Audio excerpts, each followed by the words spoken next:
George, what issues are you facing at Martha Trust at the moment? Okay, so to start with, we were in a bit of panic. We didn't know how staff would react. Um, but as time has gone on, our staff have just been amazing, and they've all come into work and disregarded really their own health to make sure the residents are looked after. We also worried about food supplies, and some of our residents are peg fed, so we were really concerned about that. But again, those have held up, and we've had lots of support, Chris, from lots of different people. So really, we're as good as we could be.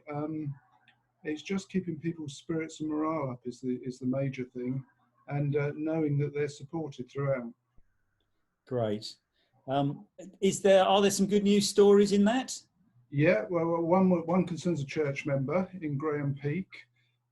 Graham has been a volunteer here on maintenance for about 6 months now, but he's disregarded his own safety. And while our regular maintenance man was away on paternity leave, Graham has come in, stepped up to the plate, and has made sure everything's working for us around the site. So that's been fantastic.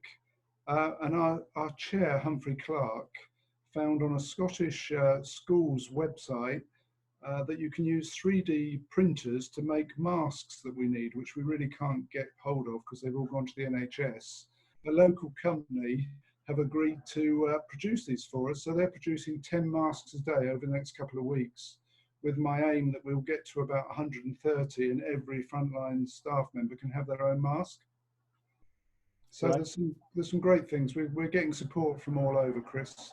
I did think I'd be coming to the church to ask for volunteers for maybe collecting odd bits of food for us. But to date, we haven't needed that. We've managed to actually survive with the volunteers that we've got and the staff bringing things in. Great. And so how do we pray for you and for Martha Trust and for people working in care generally? Okay, the first thing is that we pray that actually the virus stays out of our homes. That would be our absolute first prayer. We don't know how people react, staff and residents, if we did get a case. So the first prayer, so far we've kept it out, and long may that continue. They'll pray that the staff don't get too fearful and anxious, and that are able to go on doing their jobs and being supported by us.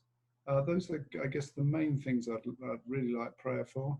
But there are 2 or 3 prayer warriors in St George's who pray for Martha every day. And I have to say, since they've been praying for us, a lot of good things have happened, even in very difficult times. Great. Thanks very much, George. That's brilliant. Great.